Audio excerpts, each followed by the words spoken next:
Good morning, everyone.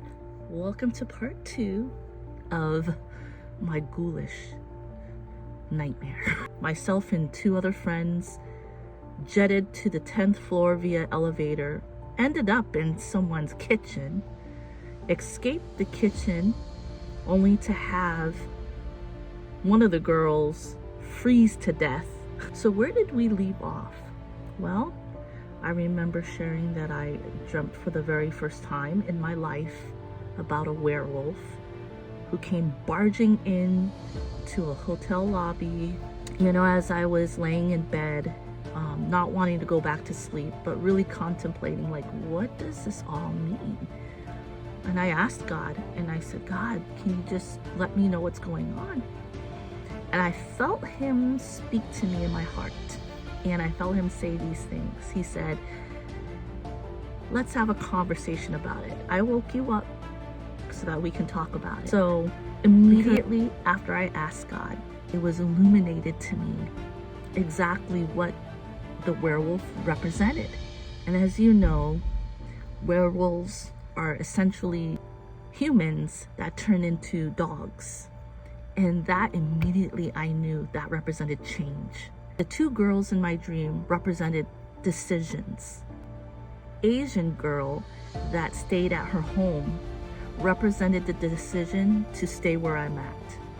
And there's 2 choices, either to stay the same, to stay where you're at, or to actually move forward.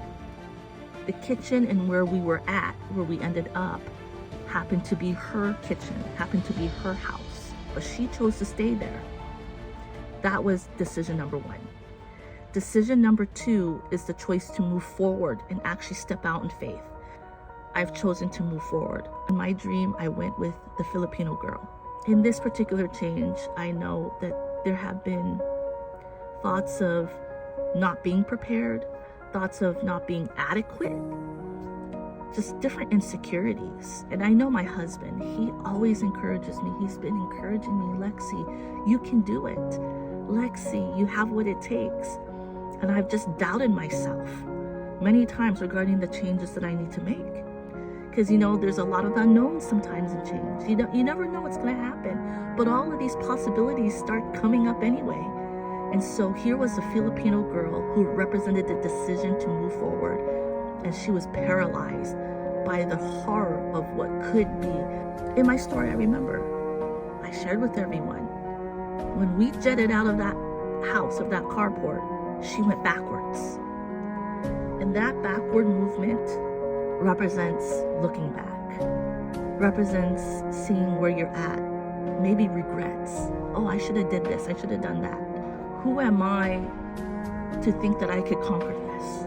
When I finally bit her face and did the exact thing that the werewolf would probably want to do, right? That's what's so ironic about it. She woke up and she started to move, finally. I actually apologized to God. I says, God, forgive me. Forgive me for entertaining the thought that I'm not adequate when you made me adequate. Forgive me for not having strength when all this time you were offering your strength, your provision to me. And as I did that, as I asked for forgiveness, I just felt a tremendous sense of peace and a tremendous sense of confidence. And I think that that was a breaking point. So what is my point? My point is that God can speak to you in many ways. Not necessarily he's going to speak to you through dreams, but he does for me. Go to him and say, okay, God, what's up with this? I don't understand why I had this dream. I don't understand maybe why things are happening. But I want your input. I want your touch. I want your insight. Because after all, you created me. And you create the great plans you have for me. And change is not easy. It's going to take courage. It's going to take strength. Do you need change? Do you need transformation?